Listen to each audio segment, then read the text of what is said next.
Hello and welcome to my channel. I hope you enjoy it here. Don't forget to subscribe and put a like. It helps me to keep making more content for you. Enjoy. This is something that happened to me in the 1990s. My name is Jennifer, and I had recently moved into a house in a pretty typical neighborhood.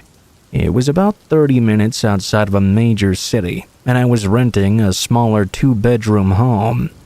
I lived by myself at the time and had a cord phone that was attached to the wall in the kitchen. That was my only phone back then, and I didn't even have a cell phone at all. I remember one night I randomly got a call very late. It was sometime after 10 o'clock, I believe, but I don't remember the exact time. Obviously, it's very unusual to get calls at that hour, especially from like telemarketers or something. I guessed it must have been from a family member, or even a friend perhaps. I answered it, but when I picked up the phone, there was a man on the other end I didn't immediately recognize. Hello? Hi, is this Jennifer speaking? I said yes, and asked who this was that was calling. He didn't really answer me. The guy just started rambling. He said I was the most beautiful woman he had ever seen, and described me in vast detail. He went on and on about how much he liked me. I thought this was really weird, because I didn't even recognize this voice at all, and had no idea who he could be. When I asked him again who he was, he didn't answer me. When he refused to tell me who he was, I started to feel really uncomfortable about things. I ended up just hanging up on him. It was one of the strangest phone calls that I had ever gotten. Clearly, this guy had seen me before somewhere. He described enough of me for it to be sure that he really did know me, and he also knew my name somehow. I knew all the people at my job, though, and he didn't sound like anybody from there. I just had no idea who it could be. I was hoping he wouldn't call back, but of course he did just a short time later. It was only about 10 minutes after I'd initially hung up on him the first time. When I answered the phone, I heard him begin talking again and almost hung up on him immediately. What he said in that split moment, though, shocked me so much that I couldn't do so at all. He said he was already there and to let him in. That was followed shortly by a knocking at my front door. Whoever this guy was, he was right outside my home. I couldn't believe it. I didn't even want to look out to see who this man was. I was too scared. My blinds were closed anyways, so I couldn't see him. I didn't say anything to the man. He repeated himself, and finally I mustered up the courage to ask him to go away. The man said he wasn't going anywhere, and I heard him begin knocking once more. I told the man I was going to call the police if he didn't leave, but he didn't seem to be bothered at all. In a taunting tone, he said, "Well, what are they gonna do?" I hung up on him after that and dialed 911. I told the operator what was going on, and I was told that somebody would be out there shortly. After I got off the phone with the police, I did not hear any further knocking. The guy also didn't call me back. After maybe 10 minutes, the police got there. An officer knocked on the door, which at first I thought was the man again. I checked out the window, though, and saw it really was an officer. I let him in and informed him about what happened. He looked around my front and backyard, searching the entire property. Unfortunately, the man was long gone. He must have left after I called them. The officer asked me a few questions and said he would be around the area for a while. If something happened, to call again immediately. I did feel slightly better, but not a whole lot. I knew this guy was still out there somewhere. I was afraid he might come back and be angry. Maybe he'd even try to break in this time. After the police left, about 20 minutes or so went by when I heard a knocking at my front door again. My heart sank, knowing it was the same guy coming back. There was a slim chance it was the police again, though, so I carefully and slowly crept toward my front window. I moved the blinds just slightly, just enough to see who was out there. I couldn't get a good view at all, but I could tell it was not the police officer. When I saw this, I moved away from the window and ran back to the phone. I called the police again and told them the man had returned. I was only on the phone with the police for a minute or so. After I got off the phone with them, the man called again. He was still knocking on the door as well. I answered his call, wondering what he wanted now. "You shouldn't have called the cops on me, Jennifer." He then asked me to let him in again. I really didn't know what to say, and I was really nervous. Eventually, I just hung up on him.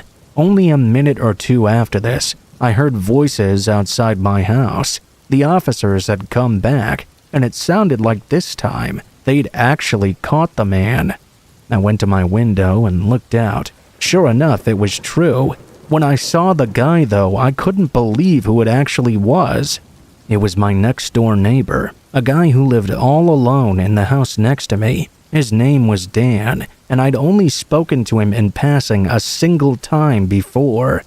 He must have been observing me whenever I went outside. Sometimes I would go on walks in the neighborhood or do yard work. What a creep that guy was. I was able to get a restraining order against him, and luckily after that, I never did see him again.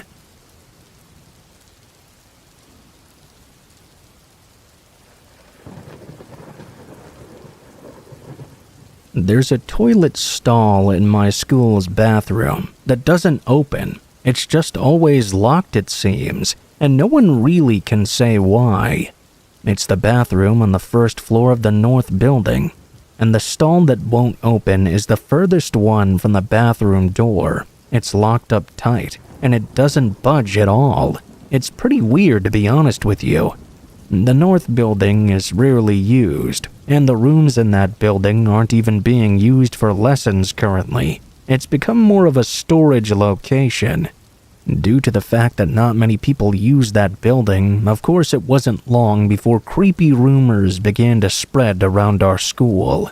There was a rumor going around that if you knocked on the door that never opens, something would knock back.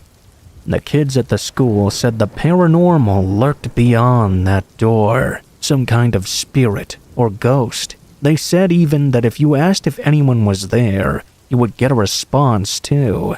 It seemed like all everyone was talking about was that stall door. Of course, no one could really agree on what the reply would be, though. I heard many different things and exaggerations. Well, one day I decided to go see if those rumors were true. A couple other boys from my class wanted to test their mettle as well. We arranged to meet on the first floor of the north building when the sun went down. We didn't need to wait long after school for it to get dark, since it was during the winter. All of the restrooms in this building were supposed to have the same layout, I guess, because the shape of the building never changed from floor to floor. That bathroom, though, had this kind of weird atmosphere. I don't know how to put it, really. Just felt like there was a presence there. It was very quiet that day. You could have heard a pin drop in that bathroom. The first thing I noticed was the closed stall. We all headed over to it. Some of the boys were braver than the others, and some immediately tried yanking on the door handle in an attempt to wrench it open. No matter how much they pushed and pulled, the door didn't seem to budge. We thought we might be able to take a look at whatever was inside that stall by standing on the toilet in the one next to it and peeking over the wall.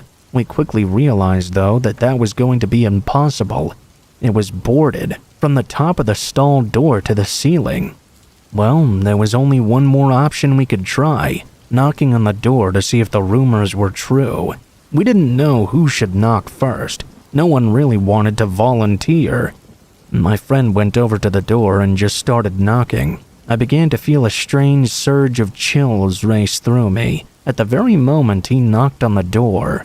I put it down to the fact I was feeling more than a little nervous. We all stood there in silent anticipation to see if a ghost really would reply to my friend's knocking. But of course, no response came. He turned around and faced the rest of us with a sly smile on his face. He then shrugged and said, "Guess I'll try this then. Is anybody there?" The only response we received was the sound of the tap dripping in the sink on the other side of the room. "Alright, well, I guess the rumor's false, guys," he said. After that, the tension in the room began to dissipate. We all calmed down a little and began to joke and crack wise about the situation.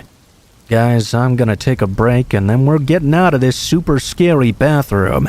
Most of my friends took a whiz. At that same time, my friend was showing off his confidence by whistling as he went to the bathroom. It had a completely new atmosphere when suddenly a noise cut through the bathroom. It was a creaking sound that I recognized immediately. I couldn't physically bring myself to look in the direction of that noise. Guys, I think the stall door is open now." We all agreed, but not one of us wanted to turn to face the stall. No one dared to look back. I was the closest one to the door that never opened, and after I'd finished relieving myself, I shook off my fear and turned to face it. One of my friends had beaten me to it, though. I heard him scream and watched him run out of the bathroom. This, of course, set off mass hysteria between us, and we all started screaming and running too. We left the bathroom and ran to our friend, who'd gotten out first. He was sitting down on the floor with his back against the wall. "Hey man, are you okay? What happened?" Questions like that we fired at him from all angles. When he replied, it was quite shocking. "I don't know, guys. I saw something in there. It was like a small shrine, an altar to worship of some kind." "Why would that be in there? It's a bathroom stall." We all looked at him skeptically. "It really was there, I swear." We all wanted to go back in there to see if we could see it. We all formed a line and slowly opened the bathroom door. As soon as we were back in, we could all see the stall door was closed again. That was really shocking. We thought we were the only ones in the building, and we had just left the bathroom a short time ago. It didn't seem possible for it to be closed again without someone interfering. We went over to the door and all had a go at trying to pry it open again, but it wouldn't budge. It was sealed up tight, almost as if it had never opened at all. Thing is, we'd all experienced it. It was a very weird experience, and one that left us with more questions than answers. It turned out the rumors were not true about hearing a reply from the other side, or hearing someone responding to you or knocking on the door. But the thing is, I couldn't explain what happened there in that afternoon.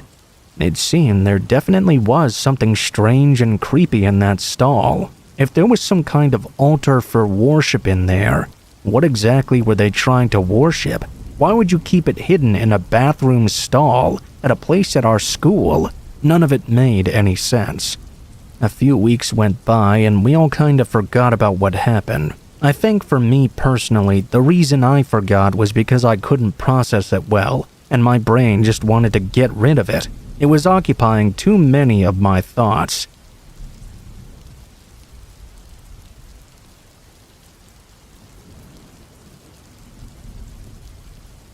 Shortly after I entered high school, my mother disappeared. After school, my dad sat me down and told me in a very serious tone about what happened. He said that my mom had been having an affair, and she had a boyfriend that none of us knew about for several years apparently. I remember that moment where I felt my heart sink. It was when my dad said she had abandoned him and I. He hung his head low after he said that, and it's a moment that my mind keeps replaying from time to time. I decided in that moment that I would make efforts to show him just how much he meant to me, to cherish him just as much as I had cherished my mother. Strange goings-on began to happen at my home after that day. I can't say all of them are unexplainable, because a house suddenly without a mother to a high school girl would certainly take some adjusting. There were some things going on for sure, though. We kept finding hair everywhere, long black hair. I had short dyed brown hair at the time, so it certainly wasn't mine, and my dad didn't have long hair either. It was weird as hell.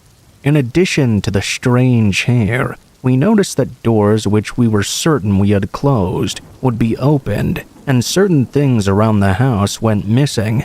My dad said he was concerned that my mom was getting in and out of the house while we were away, but I didn't know what to think.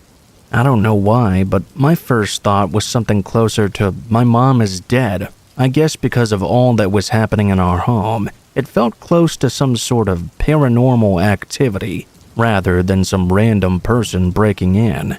I kept thinking about it and pondering what was going on. Not many days had passed at this point, from the time that my dad had told me my mom had left. One day, something clicked with me. It was the sight of a certain pair of shoes that were right by the door. They were very sentimental and belonged to my mother. Surely, if she had just planned on running away from her family, she would have left wearing those, or at least taking them with her. So why were they still there? My mind produced a strange and frightening thought. If that's still there, and I discovered various other items belonging to her tucked away as well, then what happened to my mom? Why did she leave all these things behind? I suppose it's possible I just could have been trying to cope with the thought of her having abandoned me. But why had this all happened? I had lots of thoughts and emotions to process, and I certainly doubted my theory. My gut didn't doubt it as much as my head, though. It niggled away at me and ate away. I felt the urge to question my father further, but then I went against it. I had already lost my mother. If I got my father in trouble or pushed him away from me, then who would take care of me? I'd have no parents to protect me. I knew that my dad loved my mom, and I didn't think he would lie to me. Why would he do anything to her anyway? If I was wrong about my strange theory, then I don't know how I could ever look my dad in the eye again after accusing him of something like that. So, I carried on like normal, despite my strange gut feeling.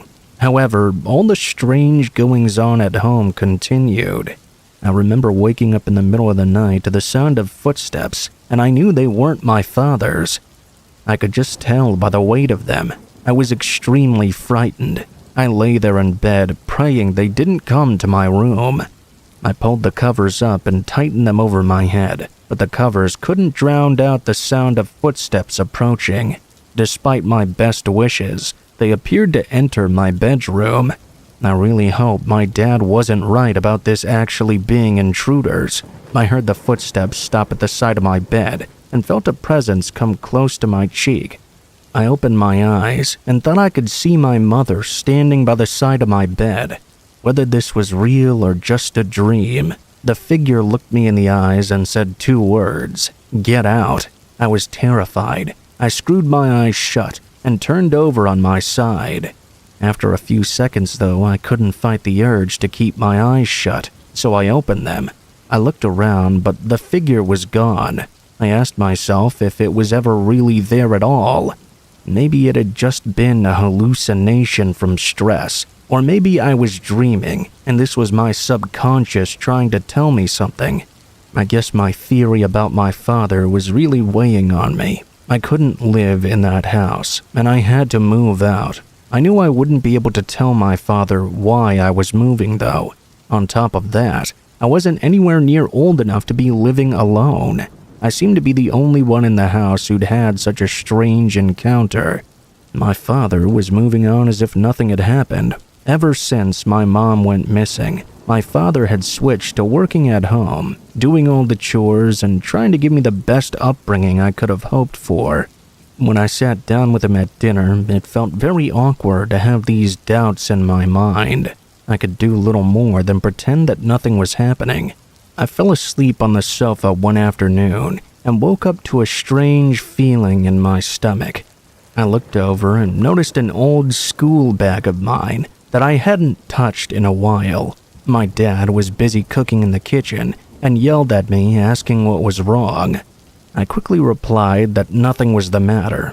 I just remembered I had some homework to do. He replied that dinner was almost ready, and I looked over towards the bag. I wondered why I was getting this strange feeling. I got up and went over to it. It was a bag I used to use a while ago, and hadn't touched it ever since my mom had gone away.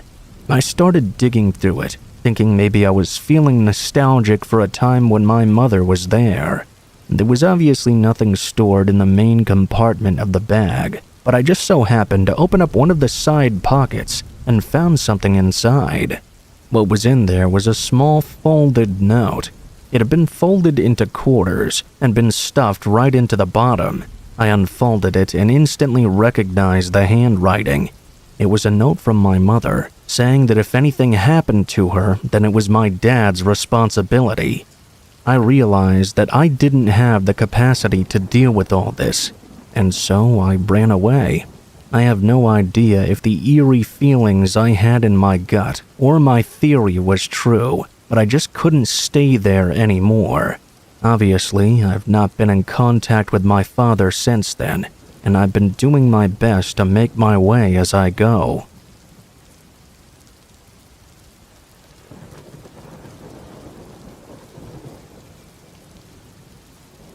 This happened a couple of years ago. I was driving back home one night on a quiet road. There was a highway that I had recently turned off of to get to my house. I was still about 10 minutes away from home though. As I was driving along that road, suddenly my car started to slow down. I didn't know what was going on. My car had always run great, and it was only a couple of years old. I never had any problems with it. I realized that somehow I had run out of gas. The light had come on earlier, and I guess I'd simply forgotten about it. My car came to a stop, and I felt really stupid about making such an obvious mistake. My first thought was to call a friend and ask them to grab me some gas. When I took out my phone, though, I wasn't getting a signal in this area. It wasn't that big of a surprise. I tried and tried for 10 minutes, but it just wouldn't work. It was pretty late at night, too, almost midnight or so. Even if I could get my phone to work now, my friends were probably already asleep. I knew the area really well and knew there was a gas station just about a mile away. It would be a 20-minute walk on foot, but the weather was nice, so I decided to go walk and grab some gas, then bring it back to my car. It really wasn't all that big of a deal. I got out of my vehicle and luckily had a small gas container in the back. It was empty, but I kept it in my car mainly to buy gas for my lawnmower. After getting out of my car, I started to walk along the side of the road. Now, the roads were very quiet. Since my car had run out of gas, maybe one or two other vehicles had passed me by. I hadn't even really noticed. The road did not have a sidewalk or anything, so I was just walking a few feet off the shoulder. The grass surrounding the roads on both sides was somewhat dense. There were woods as well. I remember that when I got a ways up from my car, I heard a car starting to come down the road behind me. It was coming from the opposite direction, back where my car was. I heard the sound of the car, then slowing down. I stopped to look behind me and saw a pickup truck coming to a stop next to my car on the road. They were probably stopping to see if I needed any help. I turned around and thought about asking whoever it was for a ride to the gas station. What I saw, though, was a man hopping out of the passenger side and another guy getting out of the driver's door. They put what appeared to be ski masks over their faces and approached my vehicle. I was confused and stopped, no longer wanting to approach them or for them to see me. I was pretty sure they hadn't noticed I was there, and probably wouldn't if I stayed put. They probably thought I was still inside my vehicle. I moved closer to the wooded area, but kept watching. They looked inside my windows, as one of them used his phone as a flashlight to peek around. The other guy knocked on one of them, and also tried opening all the doors. After this happened, the guys looked in my direction all of a sudden. For whatever reason, they had somehow noticed me. Right after, one of the guys began walking over to me, and the other walked back over to their truck. As I saw this, I turned to keep walking to the gas station. I heard the sound of one of the men begin running, and I looked back to see the first guy now sprinting. The other guy was inside of the truck and began driving toward me. I had no other choice but to go off into the woods. I darted to the right and went into the forest like a deer. I just started running like crazy. It was really thick. There were all kinds of trees and bushes and branches. I heard the first guy enter the woods a ways back from me. I kept running though, not knowing where these woods led or anything. After 2 minutes straight of running as fast as I could through the woods, I reached the other side. I saw a house with a massive yard. I kept running and no longer heard the guy behind me. When I made it closer to the home, I ran behind it and hid. There I caught my breath and tried to figure out what I was going to do. At this hour, I didn't want to knock on the front door of the home. I didn't think they would answer. I waited for several minutes, then carefully headed back down their driveway to the street. It was a really long driveway. Eventually, I did get back to the street I'd been walking on. The men and the truck were nowhere to be seen. I continued with my walk to the gas station, but walked extremely close to the edge of the woods. That way, if I saw the truck coming again, I could go back into hiding. In fact, I did hear a car coming not long after I started walking again. I jumped into the woods and hid, and waited for it to pass by. Because of this, I couldn't tell if it was the truck or not. I have no way of knowing if it actually was. I wasn't going to take any chances, though. Eventually, I did make it to the gas station. Then I walked back to my car and filled up my tank with what I'd bought. I made it home after a very memorable night. Looking back, I don't know what those men wanted or who they were. I'm really glad I got away from them, though.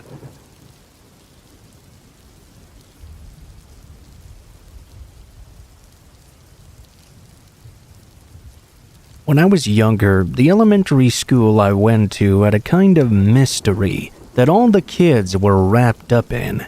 There was a room at the school with a seemingly unopenable door. I don't know when or how this started, but all the kids spread rumors that there was this one door that no one had ever opened. It seemed to be mysteriously and eternally locked. That was until one day, when one kid from school who had been asked to return some supplies for our after-school club to the stationery cupboard noticed that the door was now open. He wasn't that interested in it, as he had been told by our teachers multiple times not to go into that room, and that it was off limits. He was in the same class as me, by the way. He told me that the door gave him a bad feeling. I didn't really get that from the door myself, though. We were all staying late after class. I can't remember exactly why, probably some after-school activity. When he came back to our class, he told me and another classmate the door was open, and we were both interested in finding out what may be beyond that mysterious threshold. My classmate, perhaps driven by curiosity, piped up and said, "I'll go take a look." He got up to his feet and went to go check it out. I went with him, but I didn't want to go into the room myself. I wasn't profoundly scared of whatever was inside it necessarily. I was more scared of getting in trouble and getting a detention or something. I waited outside, but I realized I had been waiting a while for him to come back out. I started to get nervous. All the other kids were leaving, and even some teachers looked like they were getting ready to leave too. I nervously paced in the corridor, but no matter how long I waited for him, he did not come out of the room. It just didn't make any sense to me. I didn't want to go in before, and I definitely didn't want to go in then. I started to get worried and approached the door to see if I could make out where he'd gone. Just as I was about to crane my head around the door frame, a teacher came along. I told the teacher what happened, and she looked shocked. She made an attempt to look inside for him, and then she muttered something like, "Shouldn't we have a lock on this door?" That was when I realized that the rumor was just a rumor. It was just a door that they locked. I felt dumb for believing that the door at school had some kind of mystical power. The teacher went inside very briefly, and then came back out and said something outrageous. I didn't see anyone in there. That just didn't seem possible to me. I'd watched my classmate go in there and not come back out, so where could he be? He had to be in there still. Logic dictated that to me back then, and it still does now. He went in and he did not come out. I asked the teacher if she was sure, and she said to me in a cold tone that there was no one in that room. She went ahead and shut the door as she said it. I went home because everyone else was leaving. I didn't know what to do. I was a kid, and it's not like I could stay there all night long. I told my mom about what happened, and she must have seen how worked up I was, because she called the school and hoped that a teacher or janitor might still be there. She came into my bedroom after she got off the phone with someone, giving me a big smile and saying, "Your little class friend went home. One of your teachers told me." I couldn't believe what I was hearing. He didn't go home, though. I was waiting for him when he went into that room, and I never saw him come out. By the way, this wasn't some room that was massive or on the ground floor or anything like that. It was on the 3rd floor. Had he jumped out of a window for some reason, he wouldn't have made it back home in one piece. I couldn't believe the teacher didn't even bother to go in and do a proper sweep of the room. Now they were telling me he'd just gone home. I wasn't buying it. My mom laughed at my frustration and said I must have just misunderstood the situation, but I knew I was being lied to. I waited for school the next day. I had so many questions, and if I'm being honest, a part of me did believe there was a small chance my classmate ended up slipping past me somehow and going home. Maybe he hid in the room to avoid the teachers and not get in trouble. I don't know. When I got to school, though, and looked over at the desk he would have occupied, it was empty. I hoped against my better judgment that he might just be running late, but I was once again wrong. I was told before the end of the day that apparently he had suddenly moved away. I never saw the door he went through open again after that, and I still get anxious about what happened. I mean, it's possible he really did move, but why was everything so sudden? And why was all the news coming out of our teachers and none of it from him? It didn't make any sense to me. It's been so long that I can't even really remember his name. A lot of my memory from that time is hazy. I do remember that a lot of weird stuff went on in my hometown back then. Always a big military and police presence. I don't know if that means anything, but as an adult, I realized that my town was pretty unique. I wonder if he stumbled upon something he wasn't supposed to. I know that sounds kind of ridiculous with it being a school and all, but here in Japan they do sometimes hide secret things in public schools, hiding in plain sight, so they say. I really want to know if that kid ended up being alright. I hope that's the case. I think about this often. I'd go back to our school to check out that room, but the school isn't there anymore.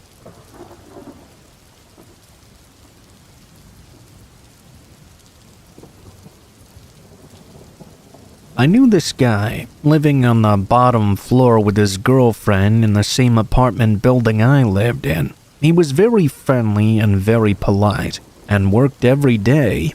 He would get dropped off right in front of the building, and talk and make everyone he met laugh. One thing I noticed, though, was that his girlfriend hardly ever talked to or spoke to anyone. I remember one day I introduced myself to her, as she was nervously watching for her boyfriend to pull up from work. That's my guess, at least. Anyway, she and I began talking a little bit more often, but she was very careful about what time she would talk to me. I also began to notice a couple of bruises on her face and hands. She was such a beautiful woman, and it was really disheartening to see her being abused like this, and there wasn't really anything I could do but try and report it, which never did anything. Her boyfriend was a class clown, so to speak, so everyone else thought he was just a really nice and stand-up guy. I could see through him by now, so I just kept my distance. It's all I could really do. One evening, he was drinking outside with the other neighbors. I had to go check my mail, and it was getting late, so a little bit before dark, I decided to go do it. I left my door unlocked because I was really young and naive. This was also my first apartment at just 18, and I didn't really think it would take that long. I got back from checking my mail and saw everyone had gone inside. I went into my apartment and took a shower and got ready for bed. I jumped in, and about 10 minutes later, I began to hear a man snoring. It was coming from within my bedroom closet. Needless to say, I immediately freaked out and ran to get another neighbor to take a look inside my closet. I certainly wasn't going to look by myself. Well, of course, it was that very same guy who had trespassed into my apartment and passed out after drinking. I was hysterical, terrified. The neighbor got him up and took him to his home to his girlfriend. 3 years later, she apparently left him because he was violently abusing her. She went to go live with her parents. Well, he found her, killed both of her parents and her grandmother, I believe, and beat up the girlfriend so badly that she was paralyzed and in a wheelchair for the rest of her life. She had to witness him killing her entire family. It was years later when I found out about this, and it was so devastating and sad. I couldn't stop crying. I often wondered if he was planning to attack me too. I can't even imagine what she had gone through, losing her loved ones to that monster. Everyone liked him. Hell, at first I did too. He seemed genuinely funny and nice, but meeting his girlfriend really changed my mind about him real quick. It's a shame that no one else could see through his lies.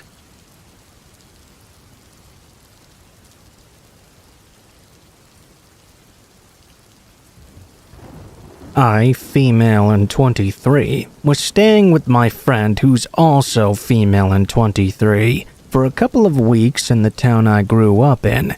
She works at a restaurant, and without giving away too many details about the specific location, it's in a plaza with a river nearby. The plaza has the usual amenities of a movie theater, various restaurants and boutiques, and all that sort of thing. We entered through the parking garage, which has 3 stories, both elevators and stairs. This is important.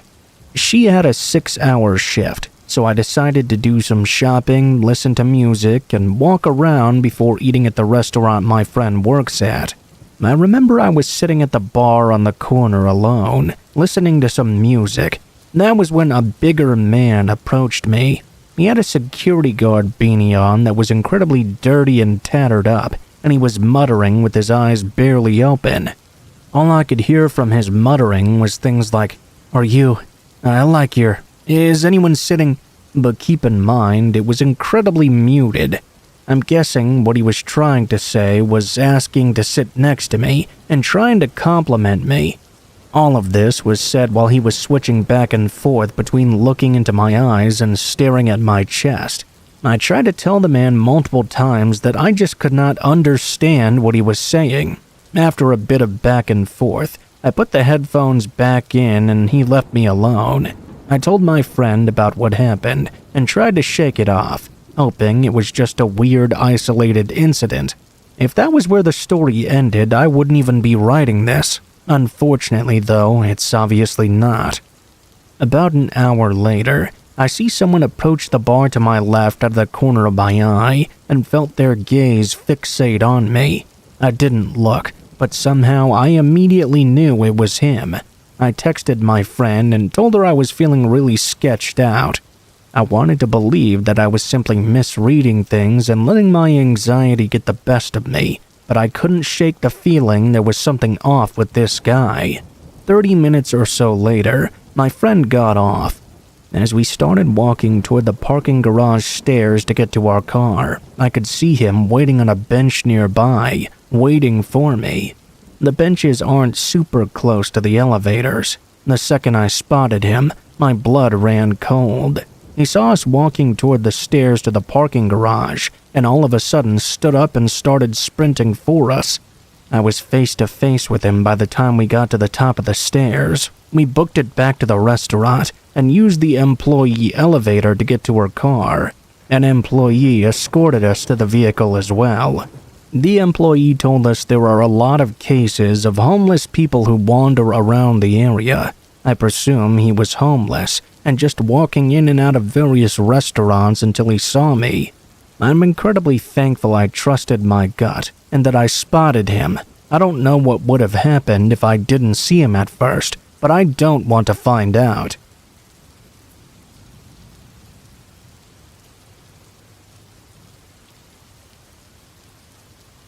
When I was about 5 years old, my mom had a boyfriend who ended up being my little brother's dad.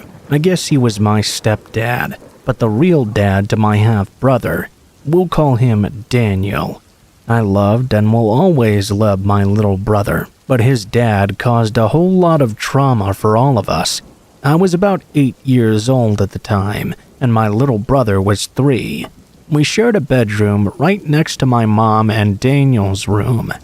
My little brother was fast asleep, and I was just about to close my eyes and drift off. That was until I heard a rumbling through the wall.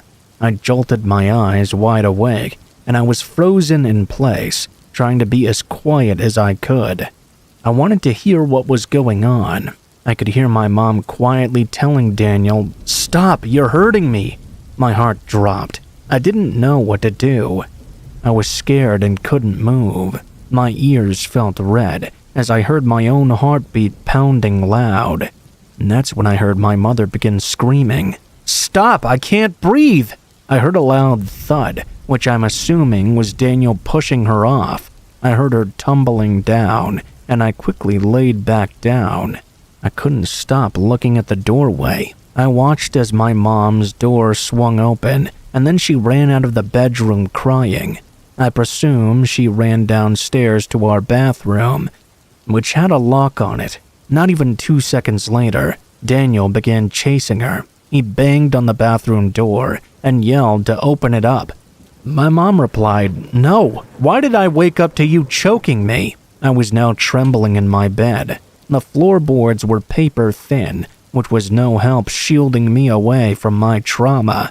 I could hear Daniel continuing to bang on the door, sounding like he was trying to break it down, but to no avail. I saw him walk back into the bedroom. My mom, after a while, came into our room and then closed the door ever so quietly. She slept with my little brother on the top bunk. This was the first time of many assaults from what Daniel did to my mom. There's been many times where he's cheated on her, thrown her plate off the table after she cooked us all dinner, and even stolen her keys to make sure she couldn't leave for work or school.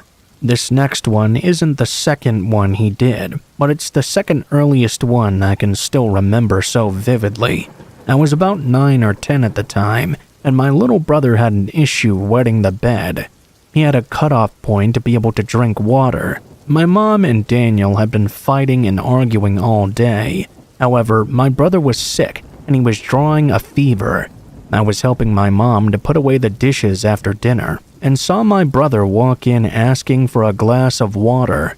My mother turned to him and said, "Now, you're not going to wet the bed if I give this to you, right? You gotta make sure you go to the bathroom." He shook his head no, and said he promised to make sure before going to bed. I handed her a clean glass from the dishwasher, and she gave it to him. Soon after, we heard loud stomps coming from the living room. My mom quickly took the glass away from him and hid it behind her back. It felt like slow motion as I saw the fear in my mom's eyes. Daniel got right up into her face and took the glass from behind my mom. He splashed the water in her face and then smashed it against her head. I couldn't help myself but to scream. My mom stumbled back as Daniel then threw the glass on the ground and shattered it. He dragged my little brother by the shoulder as he was crying. I made sure my mom was okay, and we could hear Daniel screaming at my little brother. My mom and I rushed in there, and she tried to tell him it was her fault, and he was just not feeling well. Daniel and my mom continued to fight, while me and my little brother cried in bed. I know these stories aren't exactly uncommon, but as a kid I witnessed stuff like this multiple times firsthand. It gave me major PTSD as an adult, and I would never wish someone to live the childhood I lived. It was awful.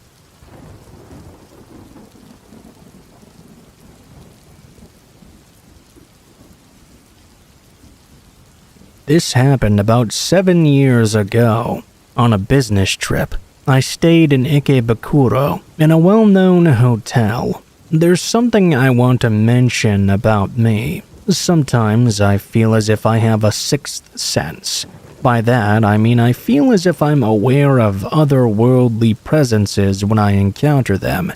I wouldn't say this sense of mine is particularly strong, but it is there. I want to share an experience that happened when I stayed in that hotel. The room I stayed in was room 913. I was staying for one night. A senior coworker at my company was staying in the room next door. From the moment I opened the door to room 913, I felt something strange.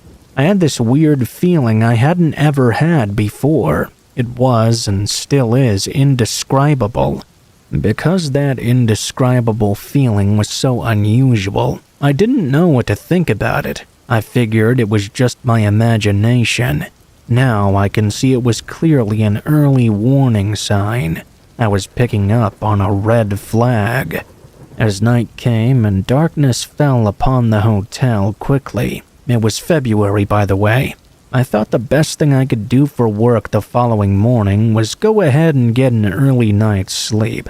I drifted off with ease, but I didn't stay awake for very long at all. I woke up to the sound of someone barging into my hotel room. I could tell it was a man almost instantly. It was like I knew without even seeing him. I could also tell that this appeared to be some sort of sleep paralysis, the beginning of some kind of nightmare. My brain was fully functioning, but my body was glued to the bed. It was like I was just watching what was happening, as if it were a movie or out-of-body experience. The man who was in my room was not a native Japanese person like me. I was sleeping on my side with my back facing the door, and the man had just come in. He wandered around my dark hotel room for a while, and then walked around the bed to face me. He stared right into my face, and looked so angry and rage-filled. Suddenly, his hand shot to my neck, and he began to choke me. I was so scared of how much this man seemed to hate me and want to hurt me. I felt myself choking and losing oxygen. I really started to panic, and then all of a sudden I was able to move like nothing had happened. I was all alone in my hotel room. I was so freaked out by what had just happened that I wanted to call my coworker. I wanted to speak to someone. I couldn't, though. I hadn't left my phone by my bedside table. I had left it to charge on a desk, and there was a mirror on that desk. There was no way in hell I was going to look into that past midnight. Side note, mirrors are a very prominent item in Japanese spiritual folklore. There's a belief for some people in Japan that if you look at yourself in a mirror after midnight, you might see something else there. Mirrors can be considered portals and pathways into different worlds. I stayed awake until the early morning light spilled into the room, and only at that point did I feel confident enough to shut my eyes for a few moments. My colleague came to my hotel room so we could head downstairs for breakfast together. After checking it was him out of the peephole, he cried out in shock when he saw me open the door. He could tell that something was wrong. I looked terrible. At breakfast, I talked to him about what happened the night before. The worst thing about our situation was the fact we were staying at that hotel for another few nights. After work that day, I called a friend of a friend who was into the occult and supernatural and asked him for some advice. He told me how to better deal with what I had experienced, and I followed his instructions. It did nothing to improve the atmosphere, though. What he got me to do managed to at least calm me down. Just after midnight, I heard a loud bang coming from the wall that separated my room from my colleagues. It scared the hell out of me. It sounded like a really powerful blow. After I gave it some thought, I guessed that it could have been my colleague playing a prank on me. With that in mind, I managed to get some sleep. In the morning, I saw my colleague again for breakfast, and I said to him, "Oh, great prank last night, banging on the wall like that." He said he had no idea what I was talking about. To be completely honest, I'm pretty sure he was telling the truth about that. It scared me to think I may have been close to experiencing another paranormal onslaught. Thankfully, nothing else happened that night, and only a few eerie occurrences for the rest of the trip. I can still remember the face of that figure who strangled me. I look for that face in the crowds of Tokyo, but I don't think I'll ever see him. If I did, I think I'd have a heart attack. I wonder if that was just my brain conjuring up that man attacking me, or if something really supernatural happened in that hotel room.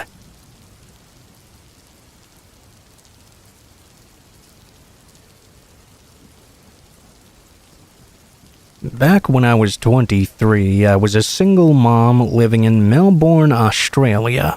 One morning, I dropped my eldest off at school in the morning and was walking with my youngest in the pram. As I was walking, I saw a man stood smoking across the road. He looked like a complete bogan. He had no top on, gold chains, and bad teeth. And when he saw me, he started walking across the road to cut me off on the pavement. I thought to myself, oh God, here we go. I crossed over, but he followed me again. My instincts were going haywire when suddenly he ran up behind me and started saying, "I love your baby. Let me hold him. Let me hold him." I said I was nearly home, and my partner would not be happy about him hassling me like this. He got all angry, saying he'd bash my partner and then bash me. I'd never felt my body prepare me so much for a fight-or-flight situation before. I was still on a steep hill, and I knew I couldn't let go of the pram to fight him off. There seemed to be nobody about at that time in the morning either, so no one to help me if he did try to attack me. As I got home, I rushed through the door, and by some miracle I managed to shut it before he could force his way in behind me. I hid my son upstairs in his cot and began frantically ringing the police. I saw the man climb over my back fence and begin looking through my patio doors right at me, fogging up the window with his manic smile. His teeth were really bad, honestly disgusting. I just remember the sight of them the most. The police response was brilliant though, as they arrived within just 15 minutes. By that time, the bloke had already gone. It turned out that after he had followed me home, he dragged another lady down an alleyway and tried to bash her. Her little barking dog saved her by barking so loud another man came to help. About 2 months later, the police caught him with mine and the lady's help, and I'm happy to say he served 7 years in prison.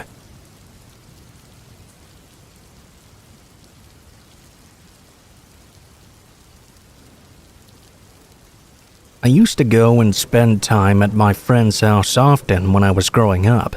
We both met in high school and were friends from a very young age. However, whereas I lived in town, he lived in a completely rural area. At a certain age, we began having weekend sleepovers. Our parents didn't drive us over though. We would just take the other's bus home from school on a Friday afternoon. We would be doing this sort of thing very regularly for most of our entire childhood. My buddy, Carl, and I used to explore the countryside that surrounded the house he grew up in. By the time we were in our teens, we were very familiar with it, and actually quite bored with it too. We had been out hiking in that area so many times, there weren't any areas that we didn't know by heart. When we were 14 years old, however, I had a new experience. One of our mutual friends who was 15 was driving his dad's old pickup ever since his dad got a new vehicle. He didn't have a license, but as long as we stayed in the rural areas, he wouldn't get in trouble for driving. Even though it was thrilling enough to just be sitting in the back bed of the truck drinking a beer we had stolen from Carl's dad, we also wanted to explore areas we hadn't had chances to before. So, about 4 of us got together early one Saturday morning and went driving way out into the hills. We were looking for some place that was as far out as we could find, and we could be exploring what we considered to be unknown territory. We drove around quite a lot, trying to find some of the deepest woods we could find, yet still accessed by road. We ended up driving off-road when the road ended, but it still looked like other vehicles had driven along that ground. We figured that made it safe to do. Eventually, though, we went ahead and stopped the truck when the trees got too thick to really drive any further. This was easily the furthest out in the country I had ever been in my life. That excited rather than scared me, though. This gave us a completely new area to look around in. The four of us strayed apart from each other, while also sticking together. We made sure all of us were in vocal range, and would rarely get out of each other's sight either. We didn't know exactly what we were looking for, only that we were indeed out there looking for something. I don't know how long we were out there before Carl and I heard one of the other guys yelp. It was a weird noise he made, and it sounded like he was in distress. In that moment, he was out of sight, so we had to rush over to where we thought we heard his yelp come from. All three of us went over the hill we were hiking on, and stopped when we saw what made our friend call out. There were at least 7 full-grown adults, dressed in camouflage, sitting at a camp on the side of the hill. They looked like they were actually military guys, and not just a bunch of backwoods people pretending like they were. One of the guys was holding our friend who had yelped, with their hand over his mouth. The three of us reacted poorly. We were about to turn around and start running. I guess we selfishly only wanted to protect ourselves. We didn't even get the chance to perform this cowardly act, though. Several of the military men pulled guns on us and stopped us in our tracks. They ordered us over to their camp, and the three of us were scared to death we were all going to be shot. I didn't know what to do, but I was terrified. I was just going to do whatever these soldiers told me to do, in hopes I wasn't going to get shot and killed. The soldiers ordered the 4 of us over there and into one of the tents they had set up. They didn't tie us or anything, but one of them told us they had better not hear a peep out of us, or we would regret it. He definitely spoke with an accent, but it wasn't one I recognized, or even nowadays could even guess as to what it was. The 4 of us sat there in the tent terrified, and we heard some talking going on outside. We were unable to make out what was being talked about. Carl kept trying to whisper about trying to find a way out, but we shushed him. Finding a way out of there and getting away from 7 soldiers with guns wasn't going to be easy. Eventually, they blindfolded all 4 of us and tied our hands behind our backs. I was absolutely sure they were going to kill us. They took us and began guiding us away from the camp, although I had no idea what direction they were taking us off to. The only thing I could tell was they were guiding us downhill. Eventually, they put us all in the back of a vehicle and began driving.